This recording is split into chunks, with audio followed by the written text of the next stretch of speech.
back with the third to last video here. As far as teams I think got A+ in my mind in the 2014 NFL Draft. And with no further delay, I got the Texans. The Houston Texans did really good. To me, they got an A+ this year. Doing most of the damage in the draft, only a couple players in undrafted free agency. Starting out with the number one pick overall, Jadeveon Clowney. Great pick at the time. From what I understand this year, he hasn't done that great. I think he had 0 sacks. And they might be shutting him down for the year, or he just still played by injuries this late in the year at this point. Still, health being something he can't sustain for very long so far. But it's only a rookie year. There's tons of rookies that are injured in their first year, and they didn't really get injured again, really, to miss a game, that is. Still a great pick. Number one consensus pick. I don't even got to go into it with that. Then in the second round, they started really hitting. The 33rd overall pick. First pick of the second round was Xavier Su'a-Filo, left guard out of UCLA. Again,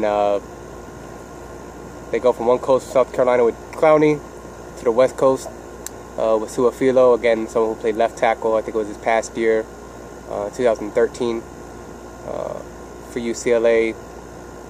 On the offensive side of the ball, of course, they can use help. They have Dwayne Brown, and they've had other guys they've come and that have come and gone, like Eric Winston on the other side. So maybe they put him at right tackle, left guard. I'm sure he's going to see time at left guard. If they don't want to extend Dwayne Brown anymore, they might try him at left tackle. But still a good pick. He'll be playing left guard though at the minimum. He's at left tackle. He won't be. I don't think we'll be seeing him at right guard or staying at right tackle. He was definitely the gem of the guards this year. And then their next pick was the 65th overall, C.J. Fiedorowicz.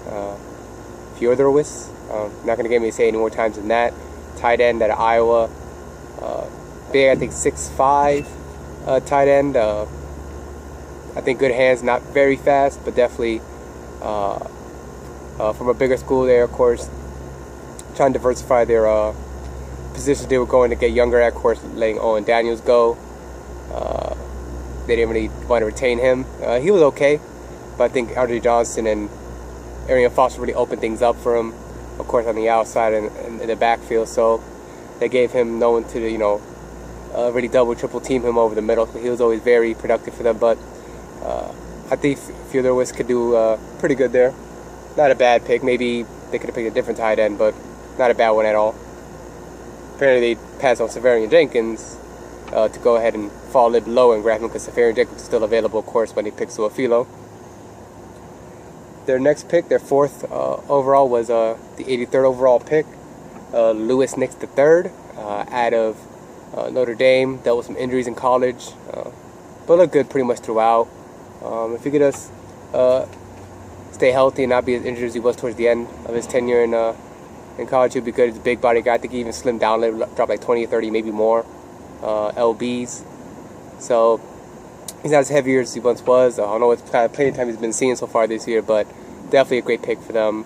Got it really with the fourth pick overall, still in the top 100 picks, but definitely a player that could have been the first defensive tackle taken overall, not Hageman or Jernigan. It's definitely a bit of a steal there. It's where they start getting steals there. Then after that, they have Tom Savage at 135. Still in the top 150 picks. Not bad. A big arm quarterback that they brought in to Pittsburgh to throw to Devin Street to really showcase, his range of ability, his varied skills. Not just, run the whole route tree, but of course, take the ball deep, take tops off defenses. Came from a smaller school, and I think he just played 1 year at Pittsburgh.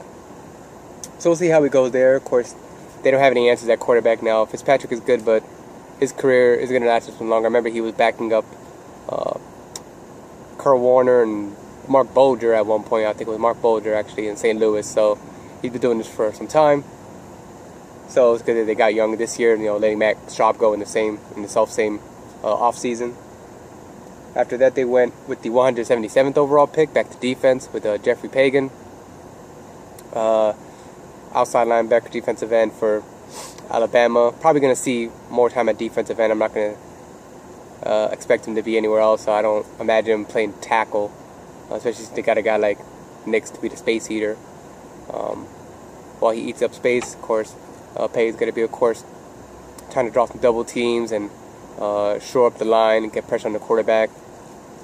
Go ahead and watch their run gaps, while guys like Watt on the other side and Clowney on the outside, back behind them in the second level, make plays in the backfield. Still not a bad pick from a big school. They're diversifying their picks, of course, going for a defensive end, not just where they started out with outside linebacker. Then with the 181st overall pick, they got Alfred Blue out of LSU. Big tall, I think he's 6'1", over 200 pounds. Not fullback size per se for that height, but definitely a pretty big bruising guy. He's doing pretty good the few games he's shown in this year. He sees some action, and he's shown a few different things. He's decent with volume. Of course, he's only had so many carries throughout the whole season, so we'll see when he gets more playing time to split with Arian Foster. As Arian Foster gets older, maybe more injured as he's been this year. But not a bad pick, especially how he's been panning out. Not a big fan of the pick at first, but it's been panning out for them. So big name school. There was a few running backs there available, so they went with him from LSU. Not a bad choice. Then their next pick, 211th overall, and I've learned out of doing a lot of research on the draft and the NFL in the last several months, and year or two actually, but more so in the last several months, pretty much early 2014 all the way through.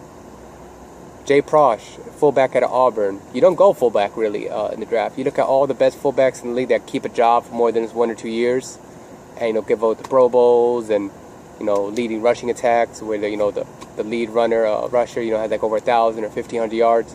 Usually those fullbacks are not even picked in the draft. They're picked like in the 7th round, 6th round, 7th round, or not even drafted at all. So it's hard to say. A lot of players probably convert from fullback from the defensive tackles they do in high school and college. And some guys probably convert to fullback from halfback once they get to the NFL. It just depends on where they're more suited, where they can be used better at. But they usually stay on that side of the ball. But I have heard of defensive tackle switching, but he came from a running attack that, produced Trey Mason's, Heisman nominated year he had. Didn't win, of course. Jameis Winston won that, rightfully so, but definitely a bit of a steal there, because I think if any fullback would be drafted, it would be him more than anyone else, more than Trey Millard or anyone else. And then with the 216th overall pick, just a few picks later, they got Dre Hall, cornerback out of Vanderbilt. Not a bad pick. I guess they could use corner help, letting guys go. Like I think it's Glover Quinn left to Detroit. And Jonathan Joseph isn't getting any younger. He's been about almost 10 years in the league, and as they build a pass rush, they still want to keep guys young, built up in their defensive secondary. So it's not a bad pick. I think they could have got a cornerback higher than that, but I guess they have enough faith in their guys that let them go ahead and see how they can progress in the next couple years. Otherwise, they have Dre Hall waiting in the wings. And then their last pick, I think it was the last pick of the draft, 256th overall, Lonnie Ballantyne out of Memphis, safety. They could use some safety help. Ed Reed didn't pan out last year, and I think he's pretty much done. Of course, they've had some decent safeties in the past, but no one like Ed Reed, or they were hoping for in Ed Reed. They've had some guys produce there for a year or two, but they don't really stick with anybody, and give them a big deal and a payday or anything like that. So they're looking like they're going more the same with Lonnie Ballantyne, but definitely someone I'd heard about. He was definitely like top 10 safeties, but then again, in my estimation, it was only going to be 9 or 10 safeties taken in the draft, but there was about that many taken. I think it was 9. Oh, 9 free or strong, so about 18 or 20 total. All in all, not a bad draft. As far as undrafted free agency, they did a little bit there. They had Max Bullough, if I'm saying that right, out of Michigan State, a top defense there last year again.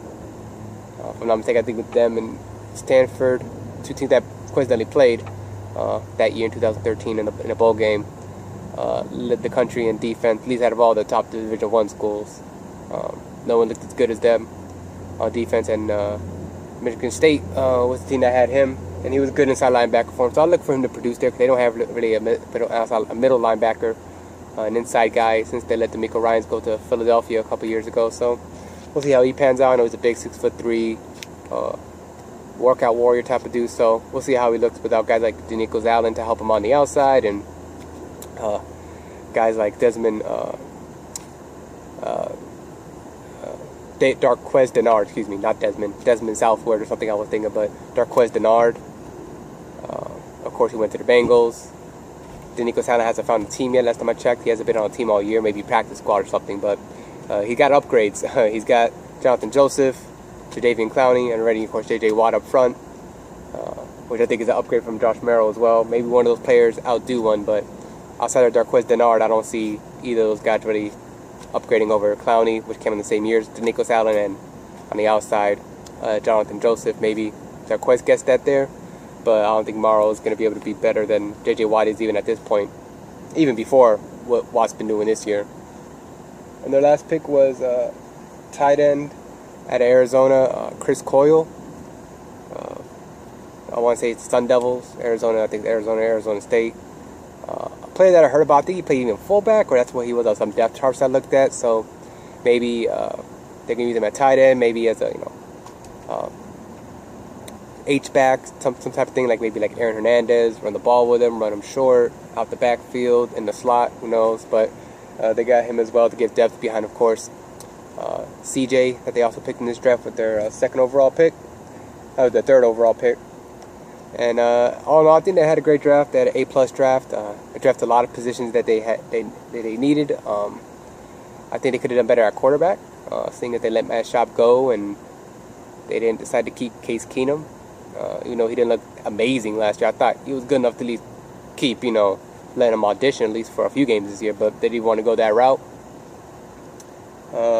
With that being it for the Texans, let's go ahead and stay tuned for the next two teams, which will be the last two that I think got A-pluses. Pretty much the two best drafts, I would say, because they had so many picks in 2014 NFL draft. Stay tuned for that.